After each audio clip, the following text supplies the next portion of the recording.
backfire against America and lead to, America forced to rebuild itself and rebuild its industries. And won't this be bad for Russia and the rest of the world? I said, I don't know whether it'll be bad for Russia or the rest of the world. At least I don't think I said, but it will be good for America.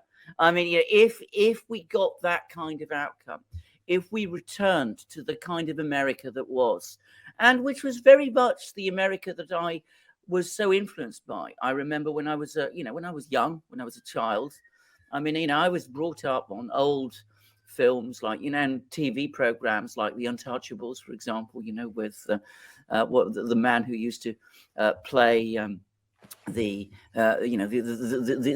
Treasury agent who fought Al Capone. I can't remember his name off the top of my head, but that is the America that I still believe in and want to see. And I would point out that this is a Duran thing, and I've got the US flag there because that for me is the real America.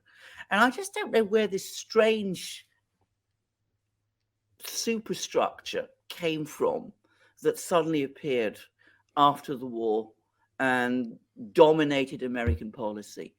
And what I wanted to say, Robert, now I don't know whether you agree, I don't know whether you watched Zelensky's speech to Congress, but it was so obvious to me that he was talking to this elite America. He's bringing up all the sort of tropes that they want to hear, Pearl Harbor, MLK, all that kind of thing. And I'm not, saying anything against MLK, by the way, but it was their America he was talking to, not the America that I remember, which was the America that you've just mentioned. And I wonder what Americans, to the extent that they ever followed that speech, made of it. I saw that David Stockman hated it. Yeah, I mean, I think the robust populist tradition in America never went away. It got momentarily diverted by World War II. That World War II was seen as successful. That World War II was really, that's the reason why in America, they always use the World War II script. Everything's always 1939, Hitler, and unless we intervene, and all that jazz. And so, where not the World War I script, and not all the wars since World War II, the Korean War script, they don't use that. Vietnam War script, can't really use that one. Can't use either the Iraq War scripts. Can't use the Afghanistan War script. Can't use the Libya War script. Can't really use the Sudan or Somalia or even Serbia a war script. It's always World War II. Freedom Tunes made a great little 2-minute clip of this, where this guy's recruiting this kid and everything's Hitler, and it's just one dumb war after the next dumb war while the defense industry money mounts. But I would say this has been this sort of warmongering has been in part a tradition of other governments. Kevin Phillips was making this point all the way back to the 1970s that there's a history of like the Dutch, like the British, that you get so powerful with your manufacturing base, you forget that's what gave you your power.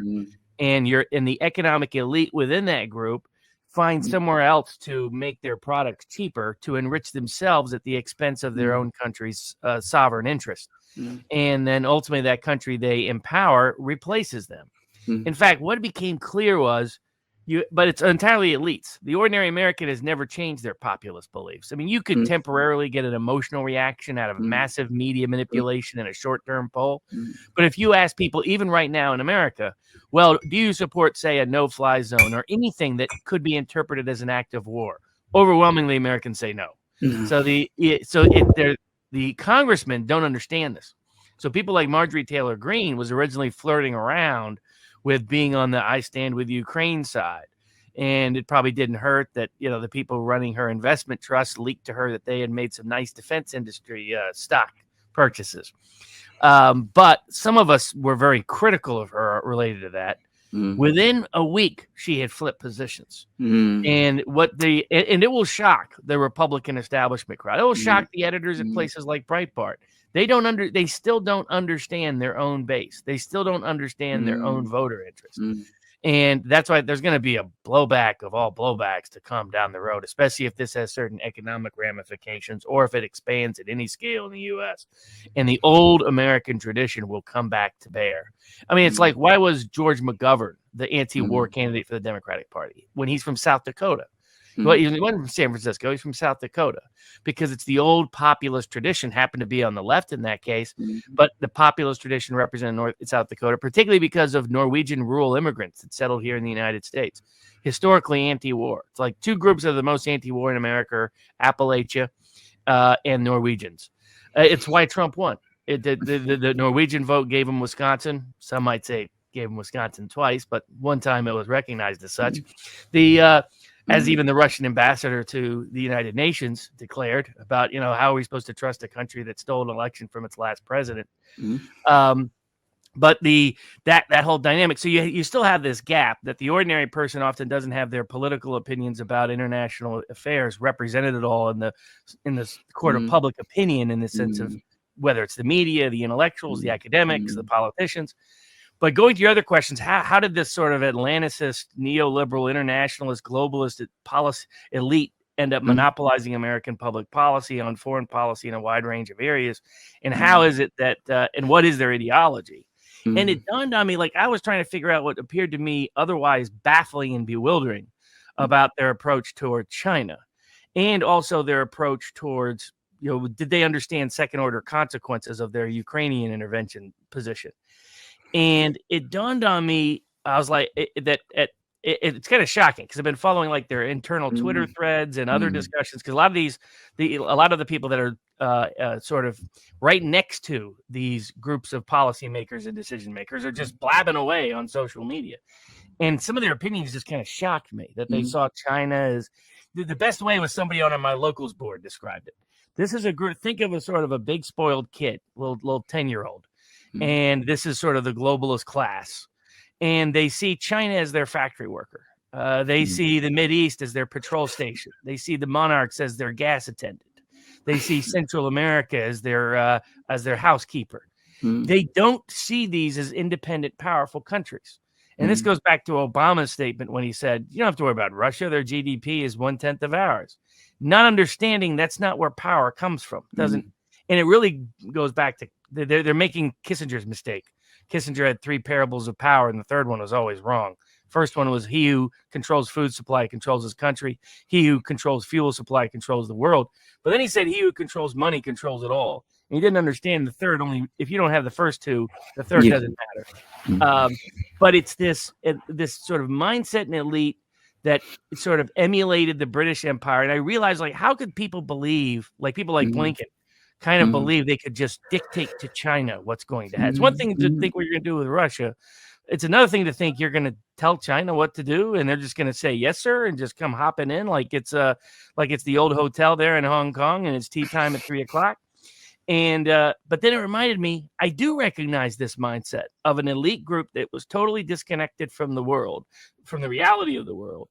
And it reminded me of reading about Cecil Rhodes and the Round Table and the British elite, particularly as to their approach to America. It's like America was already on the verge of replacing them in manufacturing power.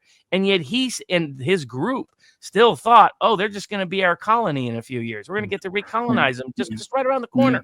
All we got to do is do this little global war thing, and it will turn out great for all of us.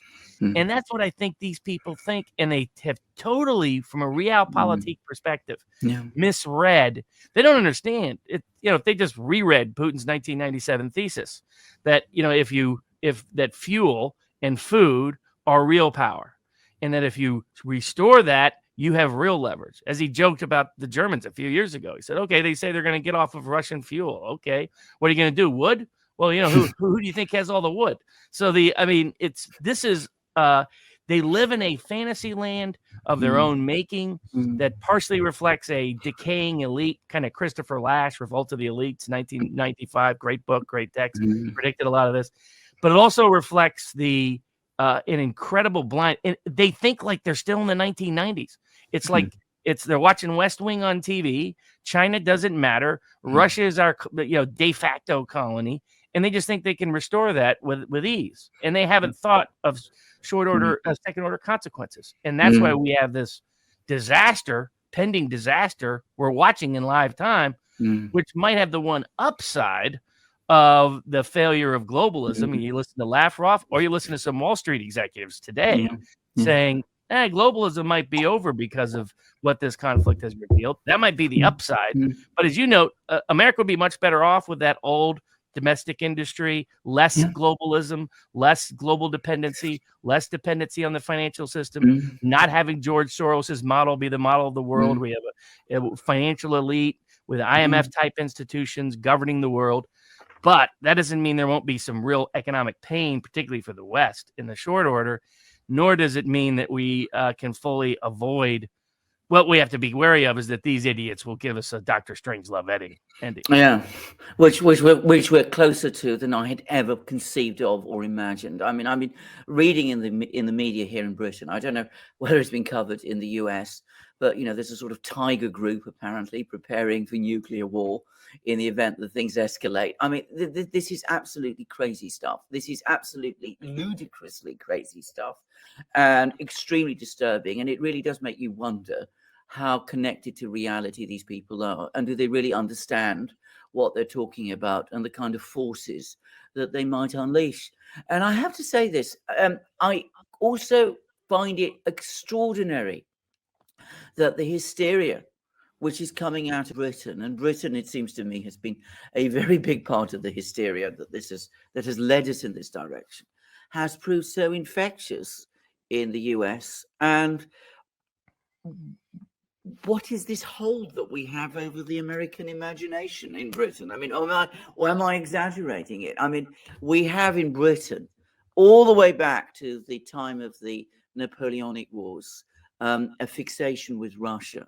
If you read some of the sort of histories of the Crimean War, for example, and the build up to the Crimean War, you read all the articles that were appearing in the British media, and they're at that time in the early 19th century, and they're incredibly like what you read today. And many of the same tropes, the same themes, the same ideas, the beliefs that the Russians, just somebody that you can sweep away, and it's not going to be a real problem because, well, they're not really, up to taking us on.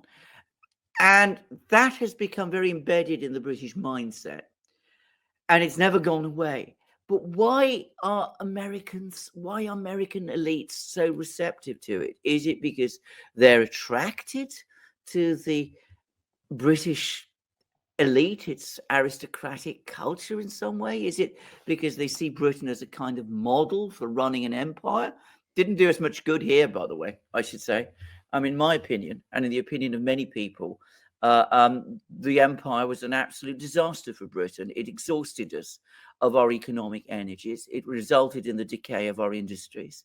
It strengthened elite institutions, which ultimately have proved profoundly corrupting and have weighed on our political system. But is it that the American elites see this and are attracted to it in some way? I just find it difficult to understand, given how much more powerful, how much richer, how much more entrepreneurial and vigorous America is compared to Britain. And I say that as somebody who is, let me say it again, somebody who loves his country very much. I think it reflects a bifurcation in power. So the entrepreneurial side of American life, that it was economically dominant at different time periods, particularly late 19th, early 20th century, was not an Anglophile world, but the old money was.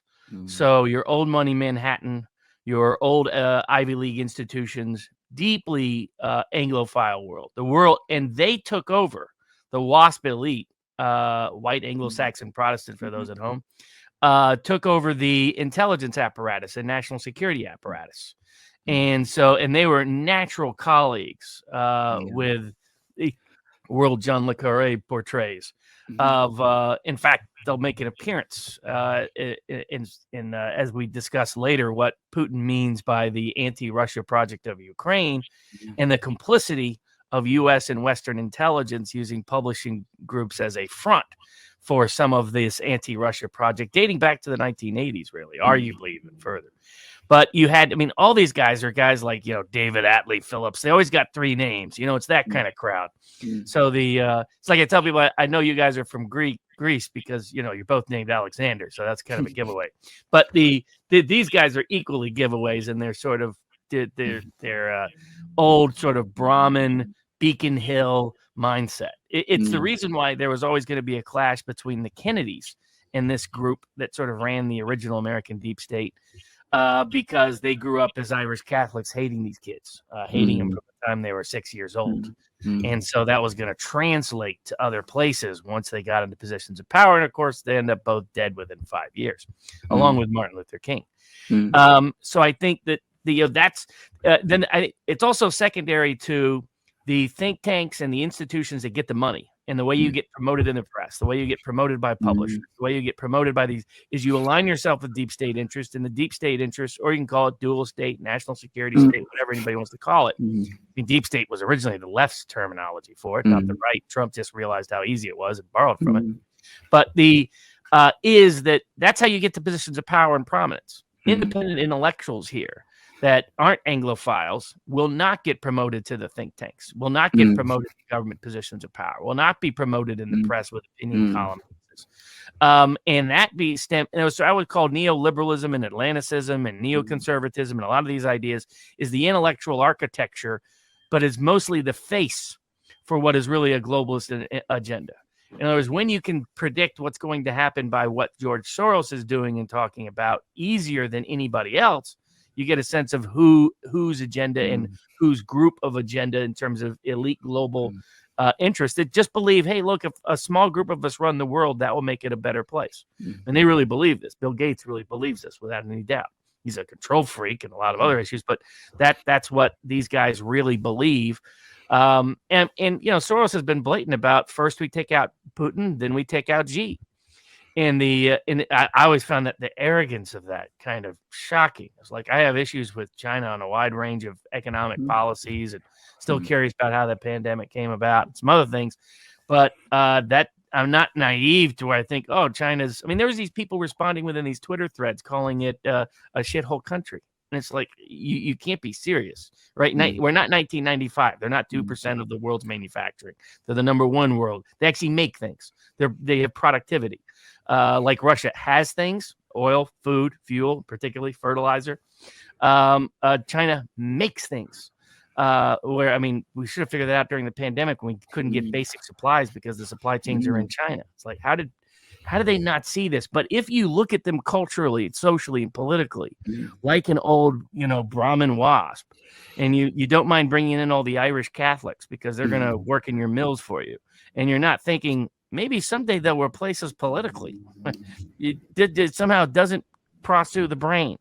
And because all you do is you see them as your servant. You see them as your factory worker. And when you see people that way, when you see whole nations that way, you're incapable of objective realpolitik analysis. And so I think the real reason for this is you have a globalist elite that has used these ideas to mask their own agenda. But the second is that the institutions of influence here overwhelmingly share those prejudices and preferences. And if you have a dissident opinion, you are attacked viciously. I mean, like you have Mitt Romney saying Tulsi Gabbard needs to be, looked at for treason because he raised the questions of biolabs in Ukraine. We're not fully to World War I insanity where we had Palmer raids and Eugene V. Debs was in prison for making a speech. A existing congressman in Milwaukee was in prison for opposing the war. I mean, we've gone crazier in America. But as an illustration, when I pointed out that what Zelensky was doing was deeply problematic in a wide range of areas in Ukraine, I got a response from people who said, well, we put people in detention camps based on their ancestry connections, and they were celebrating this as if it was a good thing. So it gives a mindset. One last piece on the Zelensky speech. I was still startled that, what we have is these lazy screenwriters who are running in our foreign policy and our media misrepresentations of it. But did they have to really crimp from George Orwell's 1984? I mean, Congress was literally looking at him on the screen, almost identical to the 2 minutes of hate. I was like, am I seeing that? When I first saw that, I thought somebody's doing a meme. Somebody's doing a joke. Yeah. And I was like, oh my God, these idiots actually replicated it. That's what I find most terrifying. Not their lack of conscience, but their inability to understand second order consequences, their incapacity to understand the real world from a realpolitik perspective. And last but not least, they really see strategic empathy understanding what someone else thinks, regardless of whether you share their opinions, their policies, their goals, or their values. They see that very act as morally evil, as morally sinful. That you take a sort of an bubbled elite, and you add to that safe space culture that says it's a virtue to not think with strategic empathy. It's a sin to use strategic empathy. Then you've got the exact recipe for disaster and debacle of the kind that birthed World War I. And that's what we're seeing now. Before we get started on some more news of the day, Robert, where can people find you real quick? Sure. At vivabarneslaw.locals.com. And I'm doing a lot of the exclusive commentary on the war in a hush hush series at vivabarneslaw.locals.com. To share some alternative narratives without getting banned, booted, or under the under any special reviews. At least I'm not in Ukraine. I mean, I'll give Gonzalo Lira credit. I would have got out of there. I would have found a train. Boom, Benito. I wouldn't have hung around.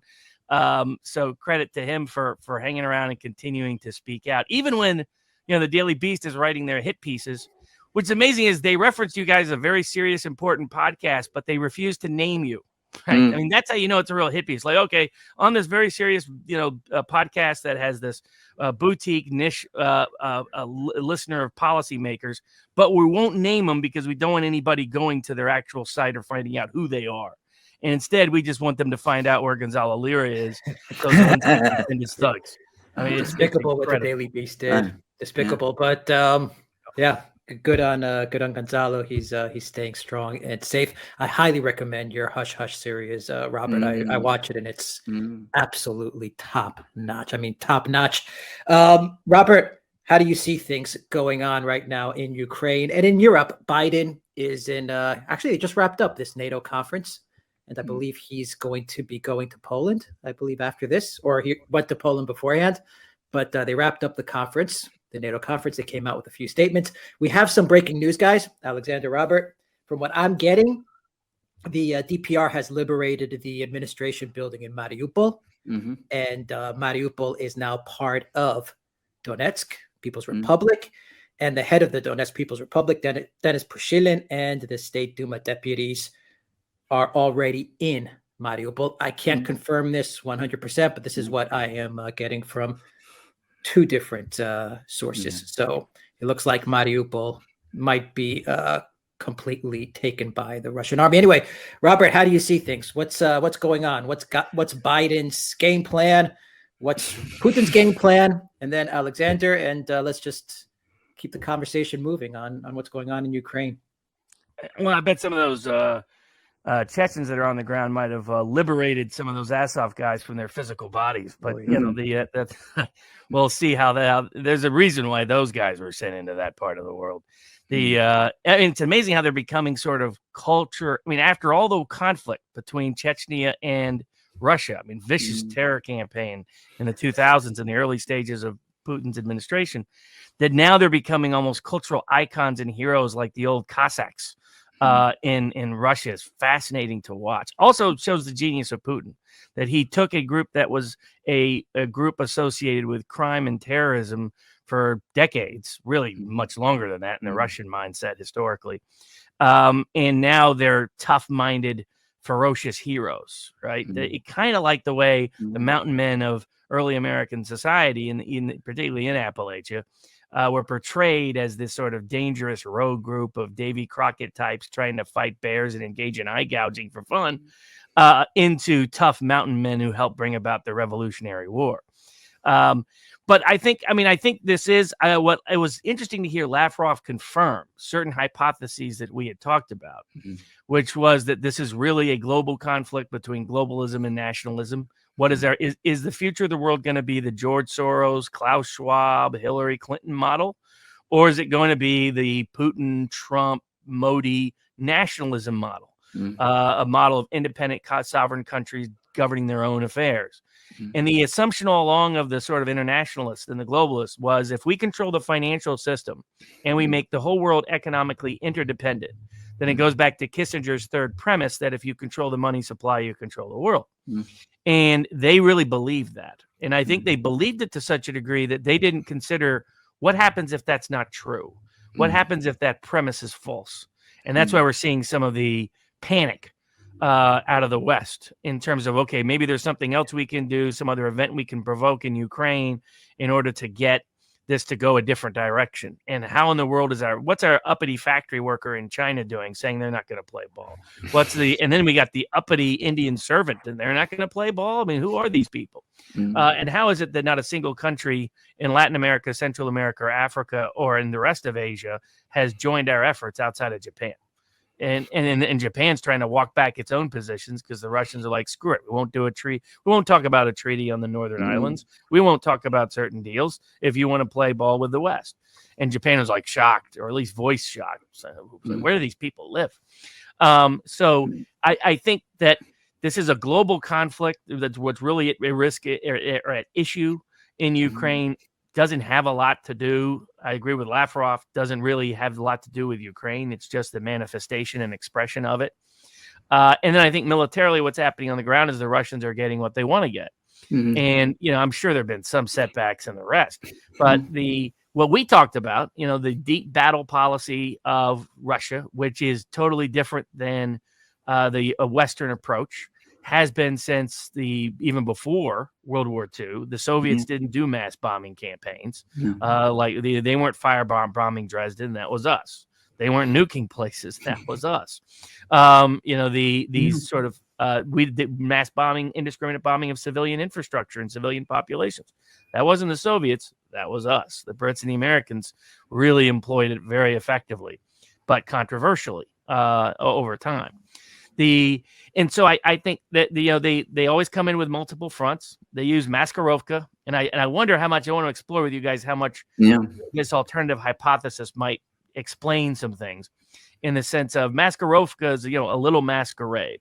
Like I've been stunned watching Western so-called military experts act completely shocked at why they're getting very little intel out of Russia. And it's like, that's always Russia. They don't even tell their soldiers what they're doing until they're doing it. I mean, that's the whole mindset. That's why their soldiers get captured. It doesn't matter. They don't have any plans. The other guys are doing TikTok videos. Exactly. And not only that, the Brits that go there, sitting there, playing their phone, and the Russians are like, so that's where you are. Bada boom. Let's meet hypersonic missiles. So you have all of that dynamic. They're not playing in the info war. They didn't think they could convince the West anyway. So why mess around in the info war? And they're getting banned everywhere anyhow. So who cares? But secondly, it's just not part of their military strategy. And I do wonder how much Putin was deliberately vague in order to confuse people as to what exactly he's going to do. And it seems to at least have effectively confused the Ukrainians, because the Russians did come in on multiple fronts, and the Ukrainians are tied down. Their units in Odessa are sticking in Odessa. Their units in the West are sticking in the West. The units in Kiev are sticking in Kiev. While slowly and steadily, the old Russian area of Ukraine is being completely taken over by the army. I mean, as you guys noted, the size of the United Kingdom. I mean, that's how much land they've taken in 3 weeks without using a mass bombing campaign, without using, by going to great lengths to avoid civilian deaths. I mean, we have 1/10 of the number of civilian deaths in Ukraine that we had in Iraq after 3 weeks of bombing in Iraq. I mean, it's extraordinary. So. So I think, and all the other aspects, when we were talking about it, how do you employ deep battle policy? One, you mislead your opponent as to what you're going to be up to. So you're going to keep everybody in the dark about what your real plans are. And there aren't going to be live updates on TikTok. Instead, Russian soldiers aren't going to be allowed to bring in their cell phones. The Ukrainians still keep repeating, we intercepted some cell phone traffic. And it's like, they don't have cell phones. They were deliberately taken away from them for this reason. They didn't want a bunch of TikTok videos of idiots giving away positions. But number two, they would come in with multiple fronts. That's exactly what they did. Number three, that their focus would be on the whole theory and the premise of deep battle policy developed by the Russians in the 1920s because of the disaster of the Russo-Japanese War, and then the Great War, and the Russo-Polish War, and to some degree the Civil War, depending on how that's interpreted. And we have to completely shift our strategy. And the theory was all future wars will be wars of attrition. That's not wars of blitzing. If you understand wars of attrition, they're never thinking about. And Milley just lied to the world when he said, "Oh, they're going to take Kiev in 72 hours." That was a deliberate lie by our military establishment in order to set up a bogus expectation they knew would never be met, because the Russians never had that objective or an interest in the first place. And that isn't how they fight wars against armies, as you guys have been pointing out. There's differences between fighting insurgencies and fighting armies. And this is an army that they're focused on, not the Ukrainian population. It's an army. Now, certain units within that army, especially the Azov battalions that the Ukrainians decided to leave in Mariupol, so much for that. They're like the Klansmen of America's South of the late 19th, early 20th century, which is they were used as a bunch of criminal sociopaths who were given a political permission slip to act out their pathological behavior. But once they become inconvenient, and if you're the Ukraine perspective, you might say, okay, whatever happens at the end of this, we don't really need these guys anymore. In fact, it might be kind of annoying to have them around. So we'll just leave them there. We'll tell them everything's going great. Don't worry. Aid might be coming, maybe not, but you'll probably beat them anyhow. Good luck. Right?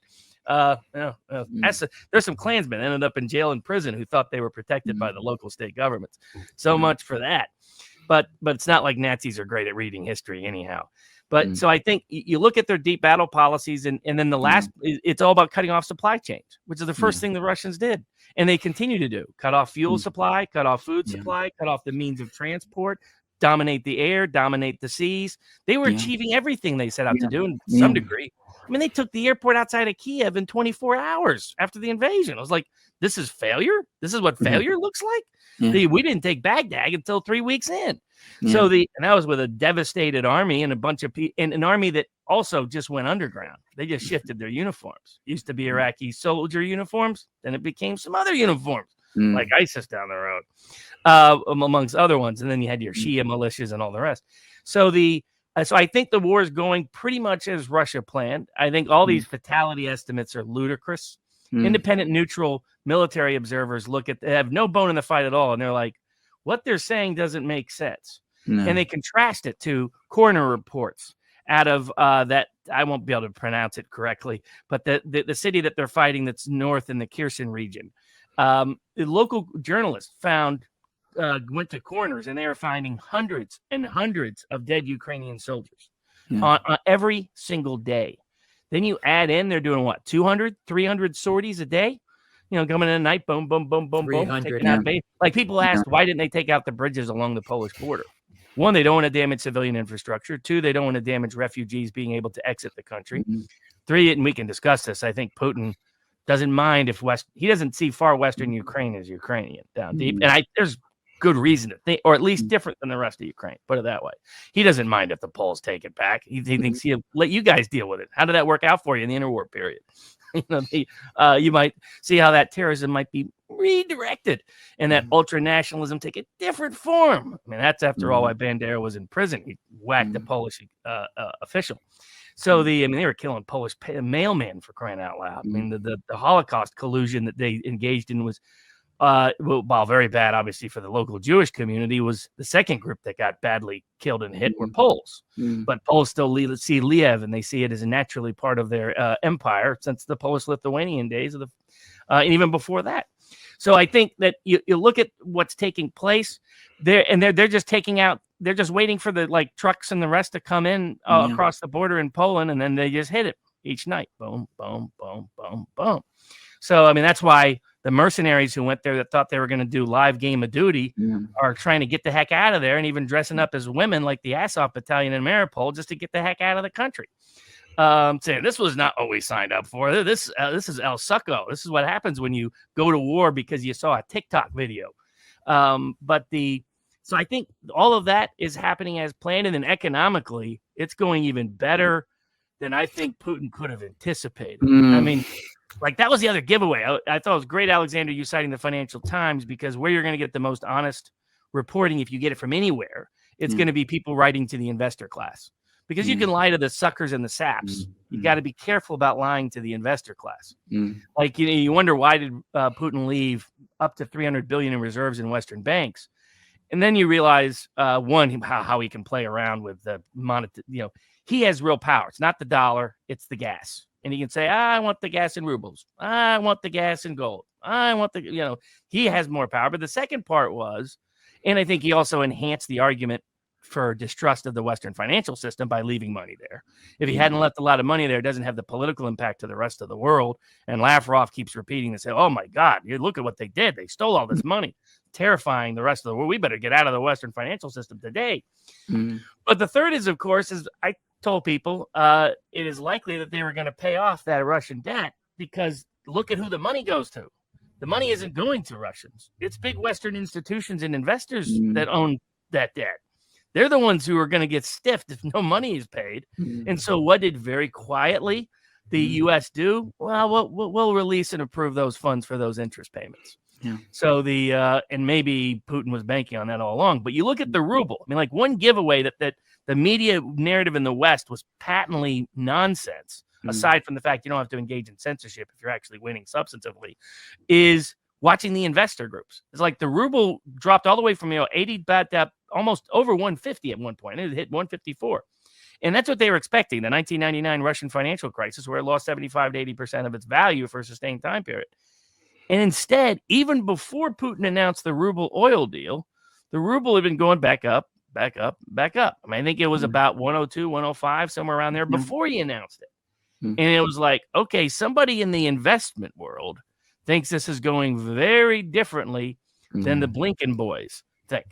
And so I think that Russia's in a position to win this war militarily and economically, will suffer some short-term economic hits, but they are not going to implode. And by the end of it, they'll have a stronger. If you're Putin and you wanted to build a stronger domestic manufacturing base to replace certain imports, and you wanted to and not be dependent internationally, if you didn't like how your youth generation celebrated through big tech and Western culture, the Netflix, the TikToks, all the Facebooks, the Instagrams, you didn't like that culture. I mean, he made a speech basically saying that you can have all the faux gras and the French Riviera homes and the partying in Miami and your gender freedoms, which is a reminder. He's not so much a big fan of gay rights, obviously, still, but the that you want, but you need to come home now. That he couldn't have done that on his own. He needed the West to do it for him. The West has now created, as you mentioned, the central banker there said, look, now we're going to be able to have to domestically recreate these products, rebuild our domestic manufacturing base, because now it's economically competitive and actually necessary to do so. There'll be some interruptions in the supply chain for a year or two, but once it's up and going, they'll actually be a stronger domestic economy than they were before. Their food and fuel costs are not skyrocketing in domestic inflation, just like they didn't in 2014, 2015, because they make their own food and fuel. And then third, culturally, he's got a huge achievement. He's hated this Western attachment, Western attention, in the sense of particularly woke culture. And now he's got the West to cut off his population from it. And if he ever wanted to make the point, they really hate us. They really want to destroy us, this elite, this group. That's been proven in spades, as chess players can't play, tennis players can't play, musicians can't do performances, students are being threatened with expulsion at colleges. Russians are seeing it in live time while they get the stories of the refugees from Mariupol, which are even worse than many of them thought it would be. So that's my sort of brief. I think of everything Robert said, Alexander, and I just think judo. Everything that Putin's employed. Very much so. And that's part of why he studied it. Part of it was to get rid of those hyper energetic, slightly criminal tendencies he had as a kid, and to channel them in a more productive and effective way. But yes, he clearly has thought ahead at multiple stages. And I do think the timing of it has been hinted at Lavrov. I think they did think it was inevitable, relating to the summer article he wrote in 2021, where he said Ukraine is being used as an anti-Russia project. And in particular, him saying that anti-Russia project was equal to a weapon of mass destruction. When you use that language, that means you're going to do something about that sooner or later. But I think the timing, they've kind of hidden because they were hiding part of their military agenda. But Lavrov has kind of hinted at it, which is that the reason why they went in now, they might not have gone in right now. I think they would have gone in with Hillary Clinton had been elected president. Was a combination of Biden being elected, because he's constantly referenced not the United States, but Biden's administration in the United States meant we had no chance with the West. They were going to wage full-scale war on us. But was that massing of that army outside of Donbass, which the people in the West still haven't explained. In fact, they don't even talk about. What in the world were such a huge unit doing right outside Donbass? And it explains what Biden administration was up to, because I didn't understand why they kept predicting war and invasion, aside from this being a fictional version of Putin, that he wanted to recreate the Soviet Union and recreate the Russian Empire. And they misquote him and misstate him. There was people who did a whole video about how Putin's wrong about the history of Ukraine because they misunderstood what he said. He said Lenin created Ukraine's borders. The Bolsheviks created Ukraine's borders. He didn't say the Bolsheviks created Ukrainianism or Ukrainians. That would be ludicrous. But they misconstrue it, misportray it, and then create a straw man to sort of try to counter.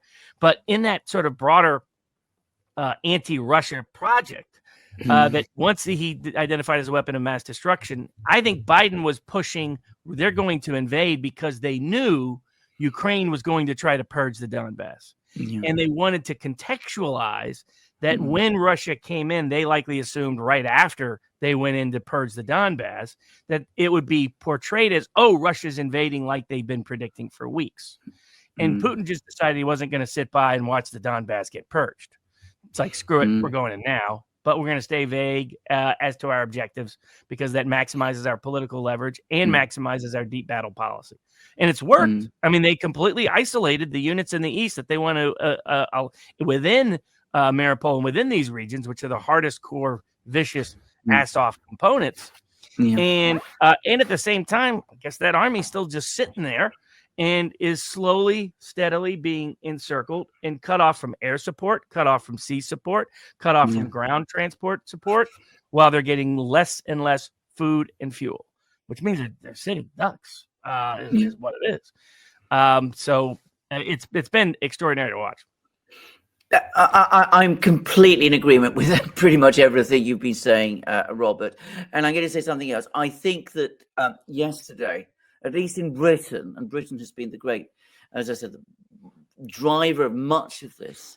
Yesterday, one sensed, as I was saying right at the start of this program, a sudden shift in the mood here.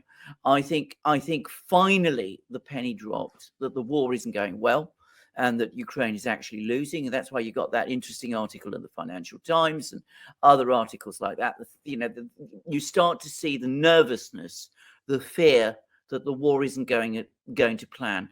But even more important, the fear that the economic war of attrition is going horribly wrong. We've now had the British government formally admit that Britain is going to experience the biggest fall in living standards since modern records started in the 1950s. 2022 is going to be the year when Britons are going to see their living standards drop more than they've ever done. Now, this is something that has created shockwaves across the political class here. You can see, if you know how to read British newspapers, you can sense it. And of course, they don't want to admit that it's the sanctions policy that's bringing it about. The Office for Fiscal Responsibility, or whatever it's called, sort of hints at that fact, but it doesn't really face it right, fair and square. But of course, everybody in the political system understands that. They all expected that when the sanctions were announced, when they went against the central bank, when they imposed the SWIFT sanctions, all of those sanctions, that the whole Russian economy would collapse like a house of cards. Because even more than in the United States, the British economy is based on money. We have the financial community in the City of London. The City of London is proportionately a much bigger part of the British economy than the financial system is in the United States, because for all the fact that the American economy has to a great extent been financialized, you are still a big continental economy.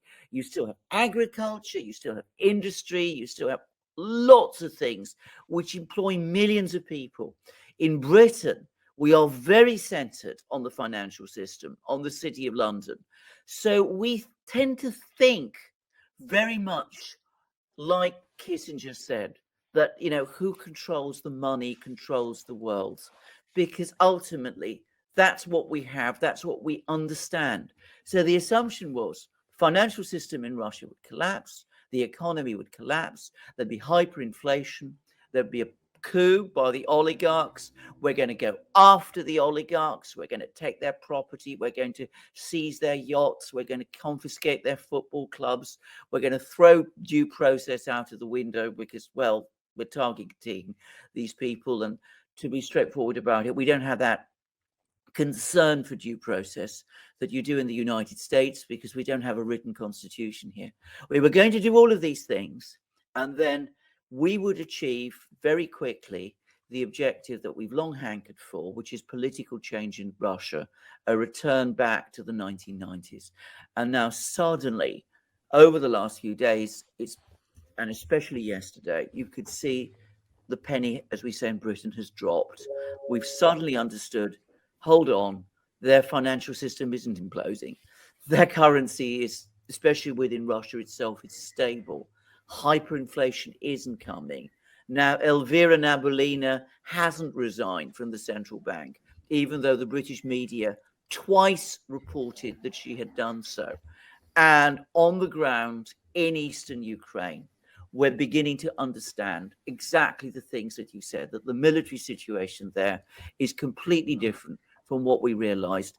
And by the way, can I just quickly add on the subject of bombing of cities, of bombing populations? It was not something that the Americans came up with. We started it. We began it. We tried it out in Iraq. The British did in the 1920s. And of course, in the Second World War, it was the British who bombed Dresden, Hamburg, Berlin, all of these cities. And the Americans, again, for reasons I can never understand, learn from us.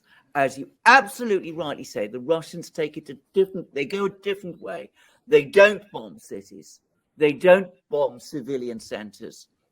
They don't even target the political leadership. What they do is they go after the supplies, the logistics, the fuel, the ammunition, the holding areas of the troops, so that gradually the spearhead of the enemy's forces begins to get cut off. It runs out of ammunition, out of supplies, out of food. You saw that happen in the First World War. So in the Second World War, sorry. You also saw it happen in Syria, and eventually it has an effect. And in a war of attrition like this, what happens is the collapse eventually comes, and when it comes, it's sudden. And the other aspect of that is Western media coverage. Aside from Americans' deep fear, well, American politicians' deep fear of American soldier casualties, dramatically influencing an air-friendly approach, is that it's also been particularly fascinating watching this one. In the West, whenever we've done massive air raids, it generally has been they focus on the bomb. Right? They oh, look at that airplane. Look at that. But remember all the media coverage when we did when Trump did his bombing of an empty airport? I'll give him credit. He understood the theatrics of war. It's like, call him in advance, make sure nobody's there. But the media is going to eat this stuff up. And it did, because they love, oh, look at that bomb. Look at that beautiful missile. Look at that. That's always the focus. Now in this war, it's no focus on the hypersonic missile. The first time it's ever seen. And of course, old Joe can't help himself. He's supposed to stay on script. He's like, yeah, that's same as everything else, except we just don't have any defenses against it. Well, that's a minor difference, Joe. But is that they focus on the consequences, right? It's burnout buildings. It's blown up shopping malls. It's blown up centers. So it blown up hospital. It's all consequence. No fan. Look at that beautiful missile. Look at those amazing airplanes. Look at those amazing bombs. Remember the smart bomb, Iraq? Look at that. It can go right down there. Precision. I had someone respond to that who said, oh, we have precision bombing now, Barnes. Well, the civilian casualties don't happen when we do massive air bombing. It's like, I get that was a line out of Wag the Dog. I mean, the actual line from the movie. About how what a crock that was. So I think that I agree with everything that you outlined. And the only real question is, what are the second order ramifications? Yeah. What is the probability that the West does something insane, either in terms of escalating economic conflict with China and India, or trying to trigger World War III by either. I mean, clearly the Azov battalion types in these Ukrainian. I mean, people should ask themselves, what does it tell you about a culture that medical experts feel comfortable talking about how they're running medical care for Russian POWs and go on TV and brag about how they've ordered their doctors to castrate them all because they're animals? That tells you something about the mindset. Not only they're objective, but that they think that would be popular with the audience that they're talking to. These, gypsies, Romanian gypsies getting tied up to poles in certain parts of Ukraine and then videotaped and filmed and broadcasted on TikTok for public humiliation purposes. It's the mindset that Ukraine unleashed, beginning with the color revolution, which legitimated the kind of behavior we saw during the Nazi era, because they glamorized the same people that did it back then.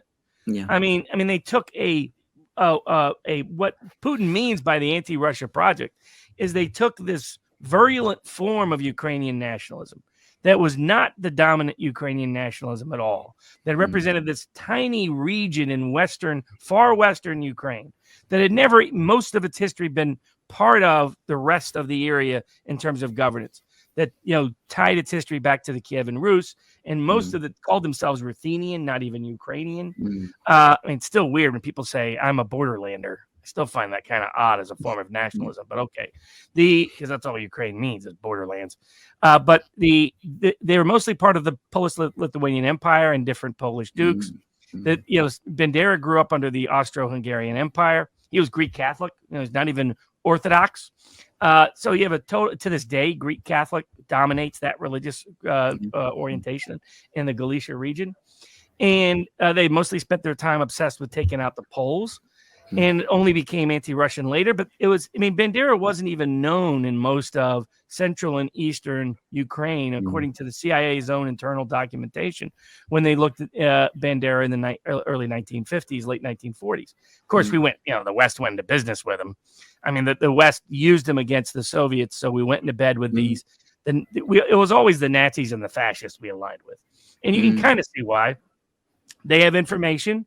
They're ruthless and aren't limited by moral conscience. And they're going to hate the commies. So, but, the problem is blowback. What happens when you align with these people? Just, look at certain operations and look what happened in Italy and some other places. And you can figure out that was, a no bueno strategy. But this sort of eclectic group. And then in the 80s, sort of as part of the Cold War project, there was a Ukrainian institute at Harvard that Harvard has long time spook ties in multiple ways in terms of the CIA national security establishment. And they publish a book that takes the things like the Soviet famine and re-script it as a Ukrainian genocide, which mostly hadn't appeared in any scholastic book or contemporary journalistic reports in the 1920s and 1930s. When this happened in 1932 and 1933, really the second famine, the 21-22 one was worse, at least arguably, according to certain Ukrainian traditional historians. There's no reference to this being a Ukrainian genocide. This is about it being a Soviet famine. Now, disproportionately impacted the Kulaks and the Cossacks, both of whom Stalin had said he was going to wage either. He was going to decossify parts of the Soviet Union. He was going to remove the kulaks as a class, these independent peasants. And so you can argue about that, but that's not Ukrainian genocide. No. And yet it comes out of Harvard. And where does it come from? It comes from Cold War connected books. Indeed, the leading author who writes a second book that validates it is a famous UK author that you dig into. And he got his founding at the Foreign Office in the late post-World War II period, working for that wonderful little information group that owned publishing entities and the rest. That was purely an MI6 front organization and got exposed in the early 1980s. But he was still part of that whole culture. And all of a sudden this becomes part of the mythical narrative, becomes this far Western Ukrainian narrative becomes the Ukrainian nationalism narrative. And then after the color revolution, president gets elected, and he puts it all into institutionalized form. It's on memorials. That's why he makes Bandera a national hero. But also the Ukrainian genocide becomes critical. And what's that story? That story is not that it was a Soviet genocide. That story was not that it was Stalin was a Georgian, not a Russian. That story was not that local Ukrainians were principally responsible. Ukrainian Bolsheviks, but local Ukrainians nonetheless. Instead, it becomes Russians tried to kill us because we tried to be free. Russians try to commit mass genocide because we tried to be free. It's something that the West have helped create and invent. And that's the anti-Russia. That was the beginning of the anti-Russia project. And it's not a coincidence. It goes deeply into action after they do the color revolution to reverse the election of 2004. And then when they're unhappy in 2014, it just enhances. And it was very interesting to hear Lavrov say, he goes, look, we're going to have about 20 years to repair relations with Ukraine because they've been subject to 2 decades of propaganda. And there's a whole generation there that hates Russians and has no idea about the actual history between Ukraine and Russia. The whole history of there's reasons for resentment, but not the unusual views of the far west of Ukraine. And that's also why I think Putin could care less if that part of Ukraine was no longer part of Ukraine.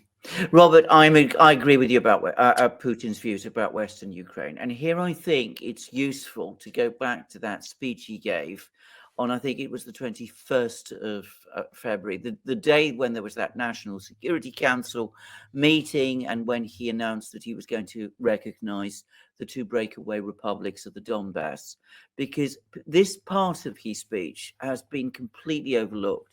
But he very carefully distinguished Western Ukraine from the rest of Ukraine. He said that that the Bolsheviks basically created the borders of Ukraine by adding various parts of various different countries to this Bolshevik created Republic of Ukraine that they had within the Soviet Union. And obviously he mentioned Russian territories like Donbass, eventually Crimea. But he also specifically referred to Polish Ukraine, to Western Ukraine, which he said had been added to Ukraine by Stalin. And when I read that, I said to myself, he is actually saying, in effect, that this isn't part of the Ukraine that he is interested in. He recognizes that it's fundamentally and profoundly different. And he says to himself, he's saying basically to the Russian people, well, this isn't part of our world. It's not part of what the Russians sometimes refer to as the Russian world, the Ruski Mir. It can go its own way. It can sort out its own problems. It can go its own direction. We're not interested in it.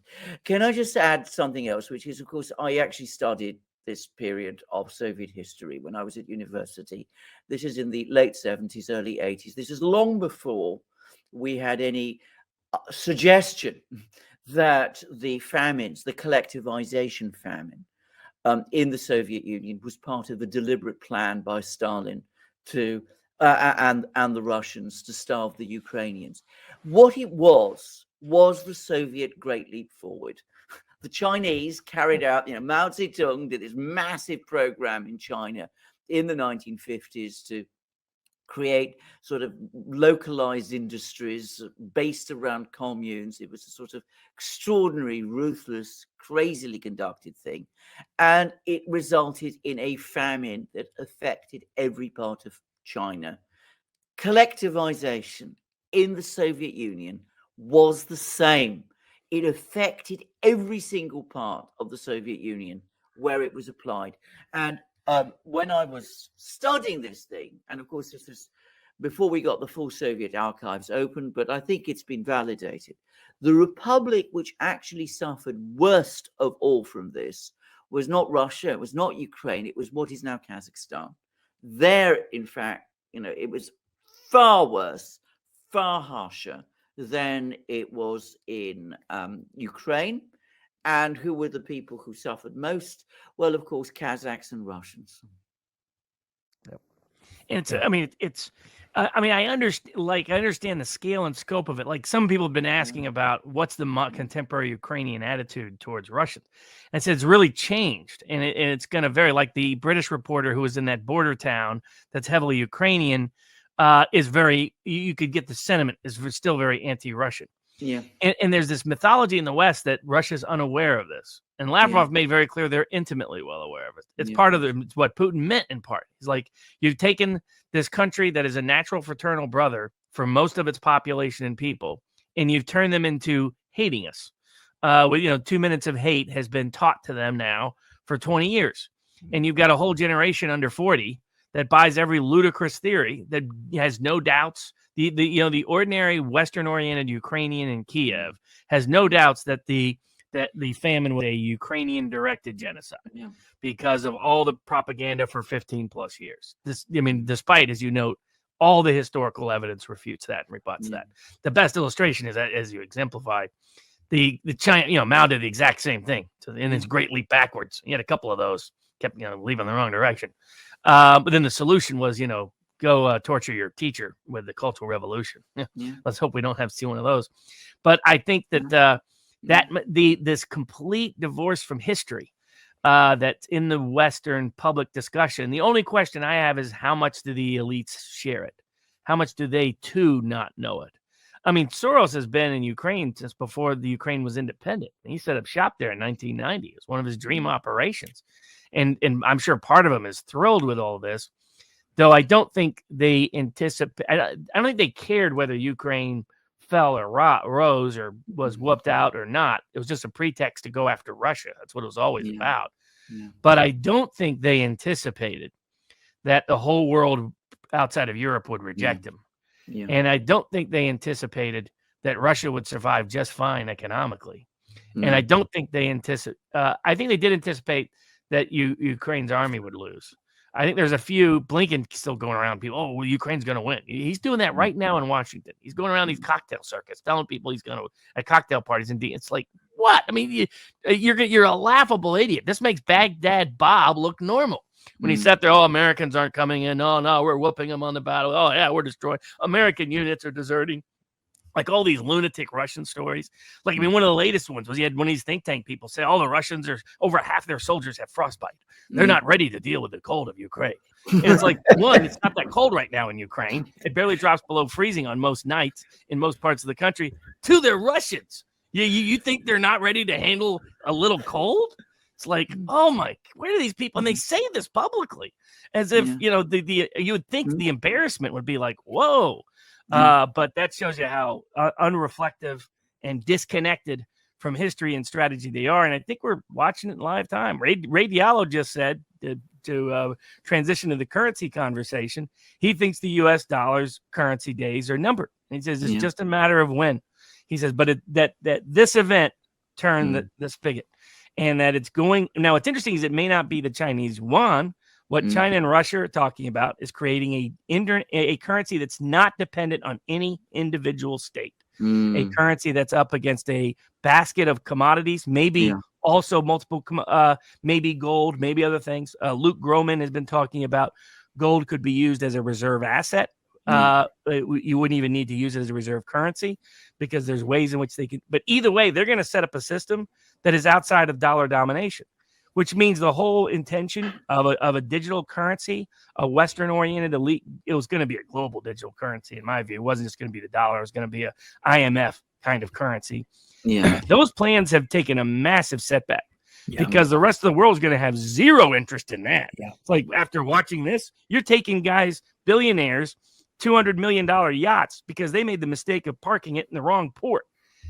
You're taking away a guy's football team because of his ancestry.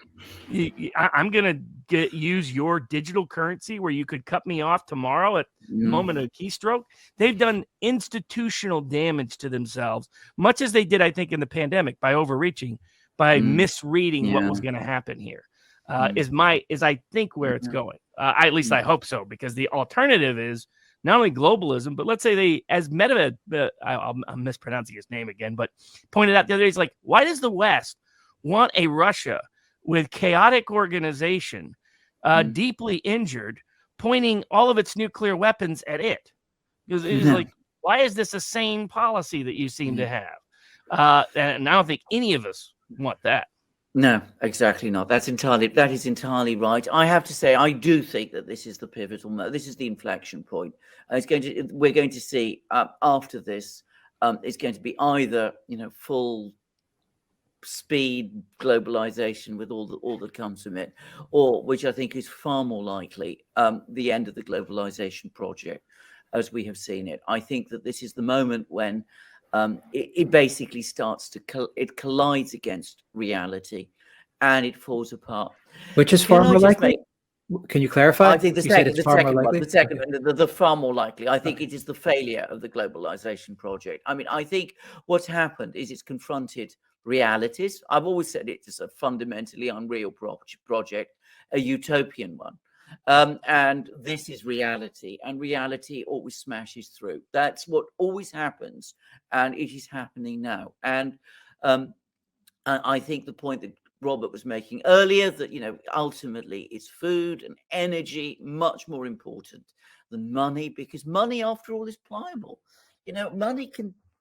Money can lose value very quickly. I mean, I can, you can find all kinds of old banknotes of all kinds of old current countries, the Tsarist Empire, pre-World War I Germany. Once upon a time, those banknotes had actual value. You could go into a shop and buy things with them. Now they're of value only to collectors. So, I mean, people got to understand that money ultimately matters to the extent that people have faith in it. If you destroy that faith, then of course it quickly loses that power. But you cannot dispense with food and energy. You need those two things. They are essential for civilized life. George Gammon put it's like, if you get mad at a restaurant and you're like, well, I'm going to boycott that restaurant. What happens if all the restaurants get together and boycott you? Yeah. And they're the only places where you can eat. I mean, that's what that 1997 Putin thesis was. It's like, this is real power. We start to own our own food and fuel. We develop it extensively, and that's how we can create a secure Russia. And it was and the other thing that's being challenged, as you point out, is really fiat currencies itself. The critics of fiat currencies always been, the old currencies were almost all based on some independent source of value, gold or something else. This is not. These are just fiat currencies since the second Bretton Woods, early 1970s. A little bit petrodollar, but otherwise, but not quite independently. But you can't go get some gold for it. You can't take your dollar and get oil for it. And so I think they misunderstood that, because like all the libertarian worlds and the crypto types, the Bitcoin folks, they're looking at this as a great opportunity, because they see an opportunity for the rest of the world to recognize what they have long recognized, which is fiat currencies and the control of a state are inherently dangerous, inherently unreliable, inherently untrustworthy, because they have no independent valuation and the state can declare what they want with it. And that's where, like, you're seeing this discussion and this shift, not just to a new reserve currency, but one that's not tied to any nation, which of course China wants anyway, because China doesn't want to have to run the trade deficits necessary to support the yuan as the world's global currency. They don't want to repeat America's mistake. But it also means they know it's more trustworthy. I don't have to rely on the China's government or the Russian government if I have a currency based on an independent basket of commodities that it's tradable for at any given time. And I think that would globally be better for the world economy. Now, in the short term, as you noted, with Britain taking the biggest living standard hit in the era of keeping statistics in Britain on that issue, that's the problem for the U.S. The dollar, we have like these people don't really, they're very much like the customers at the country club who don't create or produce anything. They're going there and they just expect the services. And they think because they're the members of the club. Our economy is almost 70% or more consumption. But we don't produce anything. anymore. Not at the scale. Now, we have the capacity to produce extraordinarily so. We have a lot of natural resources that make us in a much better position than lots of Europe is. Europe's committing economic suicide. They don't have the oil reserves that we have. They don't have the natural resources that America has. They don't have the food supply we can, just turn on the spigot and have. And the spigot will take a little while to actually warm up, as some people figured out during the pandemic lockdowns or thereafter. But the dollars allowed us to buy things cheaper than they really are. The dollars allowed us to consume. And what happens is you get into a bad loop, because the loop that happens is, okay, you don't have, not only that, it's allowed us to inflate asset bubbles in the stock market and in real estate. What happens when the dollar is no longer allowing us to buy things cheaper than they actually are? What happens when the stock market takes a hit? What happens when real estate market takes a hit? I mean, to give an example, last year in America, for the first time, more people made more money off the increase. The ordinary median household made more money off the increase in the value of their home than they did in their entire annual income. And we had a near record level of amounts of people that actually translating the real economy because in refis. We're almost at the same level we were in 2008 in the sense of people using their house to fund a lifestyle. What happens if all that collapses, which it quickly can, right? Putin's point is oil ain't going nowhere. Wood ain't going nowhere. Fuel, fertilizer ain't going nowhere. Wheat ain't going nowhere. These rare minerals we have that all of you need, they ain't going nowhere. Whereas the stock market can disappear overnight. The value of the dollar can disappear overnight, and historically often has. The value of the real estate bubble can disappear overnight. These are not based on productivity. These are not based on goods and services. These are not based on real raw materials. And because of that, and what happens in the cycle is all of a sudden you don't have enough discretionary income to spend on consumption, so you spend less on consumption. The economy is so driven by consumption that leads to layoffs, so more people don't have money to spend on consumption. And you can see the quickly negative cycle we get into. And there are people out there looking at this that say America faces a realistic risk of an economy worse than the Great Depression in terms of its impact on the population that could come suddenly, because we have totally mismanaged these policies.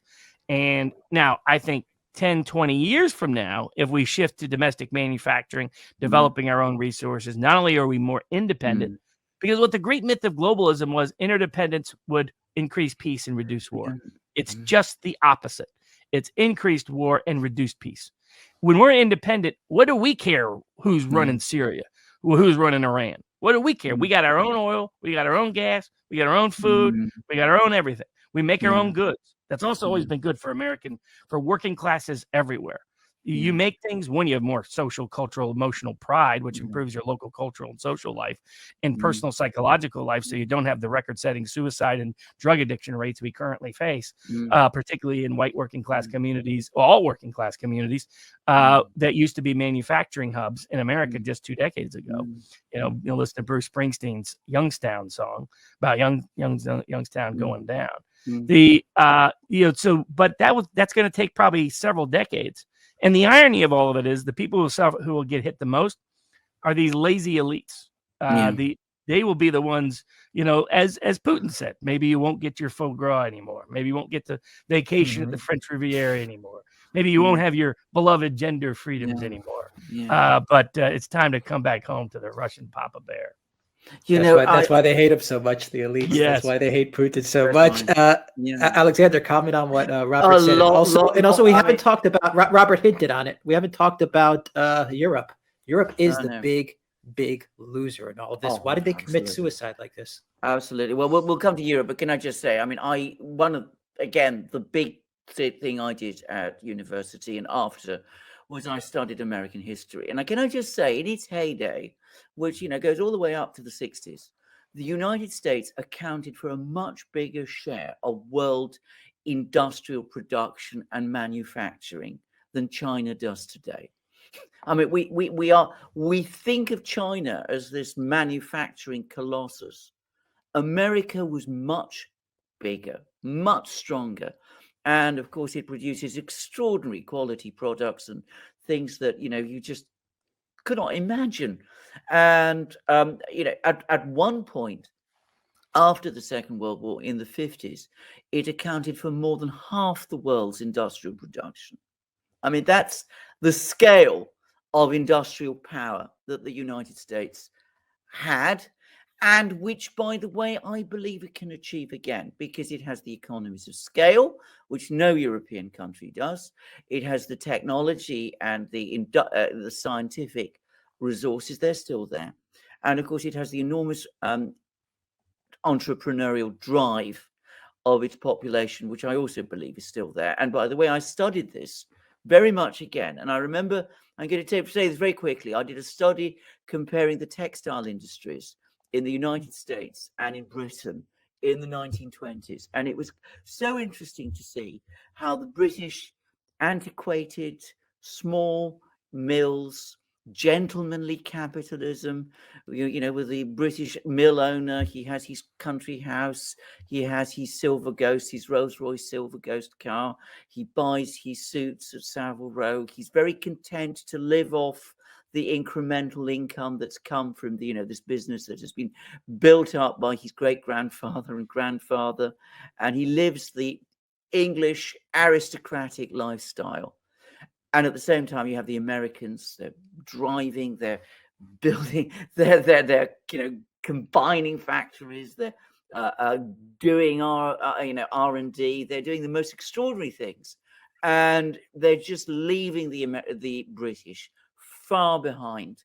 That was a sort of British contrast between the American drive that they had then and the sort of British gentlemanly capitalism. And what's happened disastrously is that somehow, in some way, British gentlemanly capitalism was imported into the United States. And it's always important to say that Britain, in the late 19th century, early 20th century, up to the First World War, it also had its kind of globalization project. And what did it do? It caused British industrial power to atrophy. It became over-dependent on finance, and we had, as I said, this sort of country club capitalism take over, which was, again, ultimately parasitic on the economy, and which we still have struggles with to this day. So that's what I just wanted to make, those observations. I think America, with its economies of scale, its abundant natural resources, its ability to feed itself, which it can do, it can rediscover those skills. No European country can do that. None. We just don't have those economies of scale in Europe. We're not resource rich in the way that the United States is. We don't have the scientific and technological skills that the United States does. We haven't in Europe created a single analog to any of the tech companies that you have in the United States. For example, we're not at the forefront of microprocessor production. We're not, we are nowhere. And what have we just done to ourselves? We have alienated the country which could have been our economic resource hinterland, which is Russia, because we've cut ourselves off ultimately from the country that could have provided us with the energy, the food, all of those things that could have given us the depth and balance of resources that we might have had, and which might have helped us in some way to sort of find the kind of routes forward that the United States still has on the strength of its own resources. And what were we doing in Europe getting mixed up in Ukraine? What were the Germans doing? What were the British? Surely they should have known how sensitive an issue for the Russians Ukraine would be. So why talk about Ukraine one day entering NATO? Why talk about Ukraine one day entering the European Union? Why foist that association agreement on Ukraine? Why constantly say, harp on about the fact that the Russians have no right to any opinion about Ukraine, or whether it joins NATO or the EU or not? Surely, especially the Germans, especially a German chancellor, Angela Merkel, Olaf Scholz, should have known better than anybody else in Ukraine. You tread carefully. You're treading on a territory which is very important to the Russians. And given the underlying economic and trade realities, that relationship with Russia is vital for our future. We have cut ourselves off, not just from our economic hinterland in Europe, but from our future. The United States will come through. It has the resources to do it. It has the entrepreneurial drive to do it. Europe, we are going to become a backwater. I've said this previously in earlier programs. That is what we're going to become. We have destroyed our economic future as a result of this, because the Russians will never trust us again. I mean, basically, it'll be kind of like a Disneyland with a little bit of history. Yeah. Let's go to Paris and see the fancy buildings. Let's go to this, and you can still do the food like a tourist location.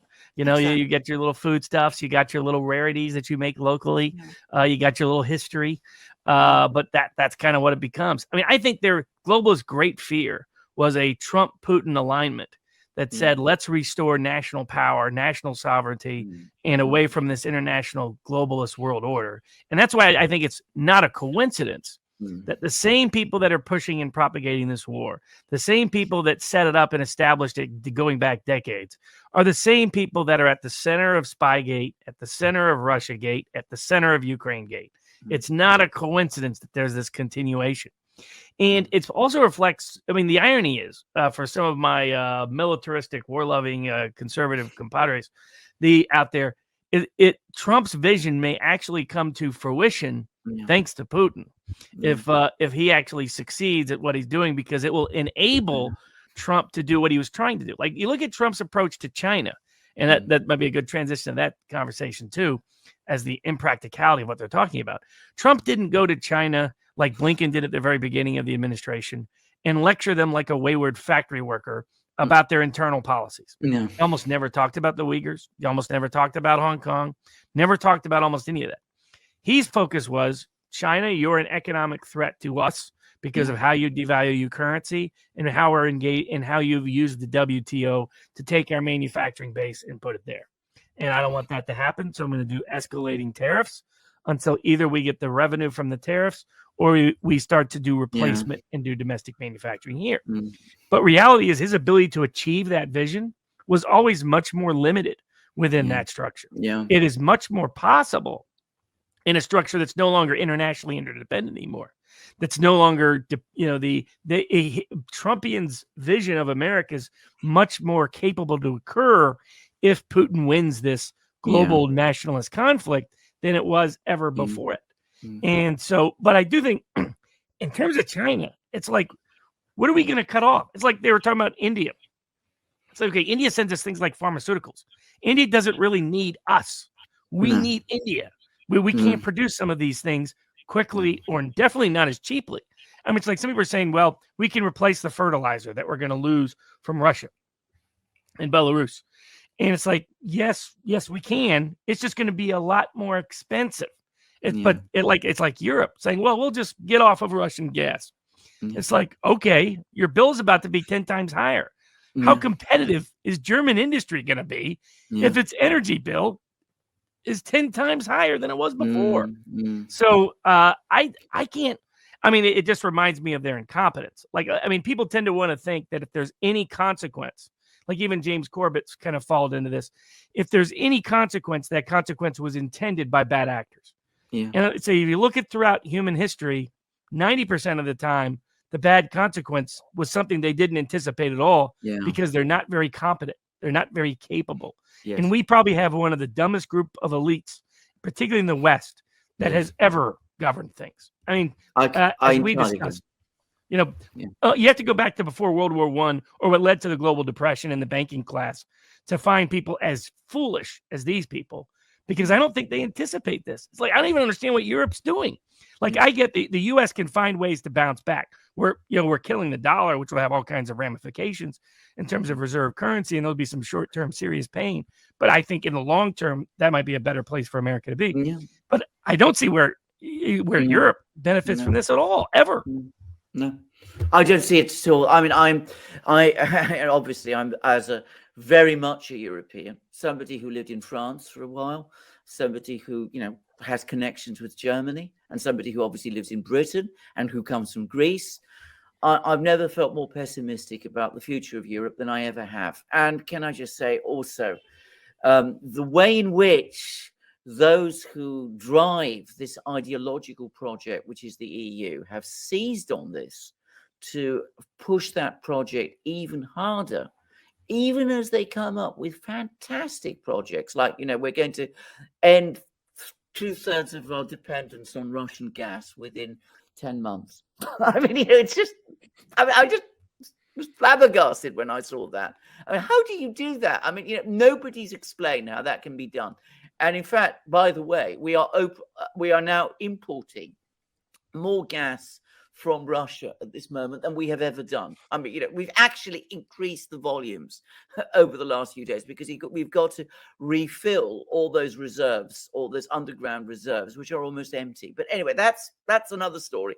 But I mean, how can we be so blind and so ideologically fixated as to destroy our own economic future? And we don't have in Europe that reserve of underlying economic strength that comes from resources and large continental economy with big population and economies of scale that you do in the United States. We are a much more, in some ways, energy intensive economies. I mean, all those little businesses which, in Italy make their handbags and all of that sort of thing. Well, the German car industry, all of those, they need reliable energy at a stable price. Where's it going to come from? Where's the food going to come from? And of course, we do that on top of all of these other policies, which have been anyway constricting our technological and industrial growth for a very, very long time. We don't want nuclear power. We're building windmills, which, to be said straightforwardly, are highly problematic.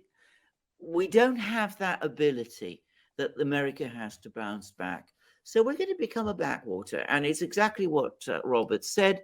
People are going to come to us. They're going to see our cities. They're going to visit our museums. And, we'll become a nice place to visit. But in terms of our future, we've cut ourselves off from it. A nice place to visit, but what about a nice place to live? Well, we won't be that much long. We won't be that much longer. Don't worry, Klaus Schwab has a solution for you. Just get used to those yummy, yummy, yummy little insects. Tastes good, ride the public bus to everywhere. You don't really need heat in your house, just wrap up in the blankets. You'll own nothing and like it. So it's extra. I mean, these people are politically clueless, by the way. They got to fire Klaus if you're the globalist. This idiot just keeps saying things out in the open, probably a little more than he's supposed to as the propagandist for their agenda. But also he just says things that people look at and they say, I want nothing to do with that. No, I don't want to eat crickets for breakfast. That's not that's not the solution to the problem. But it might be part of the future in terms of the way things are moving at the current pace. It's almost the only resolution. There's no place for them. Green energy is a fiction. And to the degree, I mean, only France is talking about nuclear power, really. The Germans aren't, others are not. America's really kind of not. But in terms of Europe, and even if they do, of course, who makes the uranium? Who has all the enriched uranium? Hint, it's over in the east, in Kazakhstan and Russia. Yeah. The whole thing about Europe is that these people in Brussels, they're not accountable to anybody. No. And at the end of the day, that's why you're seeing what's happening in Europe happen, is because everyone that's in Brussels, they really don't care about the populations in the countries at all. And even our elected leaders don't care that much about the countries that they've been elected to lead. They care more about the cocktail parties and the dinner parties that they're going to have when they go to Brussels to hang out with all the other technocrats like von der Leyen and Jean Michel and all of these guys. So, I mean, Europe, the whole EU is completely broken. Yeah. I wonder if this is going to be the beginning of the end for the European Union, and we end up going back to a nation state Europe like we had before this disastrous idea to create this union of European nations and these EU values that we hear so much about. I think at the moment it'll go in the opposite direction. I'm very pessimistic about this. I think that the worse things become, the more the EU centre will try to intensify and exert more control. That's my own sense, and we already see how they're essentially moving towards trying to create a kind of fiscal backstop to monetary policy. All completely unaccountable, all very, very illogical. We see the attempts to create an EU force. It's only 5,000 men at the moment, but eventually that might evolve into something. But I think at the moment these people feel that this is a crisis that they can use to intensify integration and to isolate and marginalize any dissidents and critics within the Union, the European Union, by saying that they're somehow Putin sympathizers. So I think that's how it's going to go. Now, eventually it will go smash, because it always does. And these kind of utopian, unrealistic, fantastic projects always do. And can I just say, on the topic of Klaus Schwab and the WEF and all that it is, remember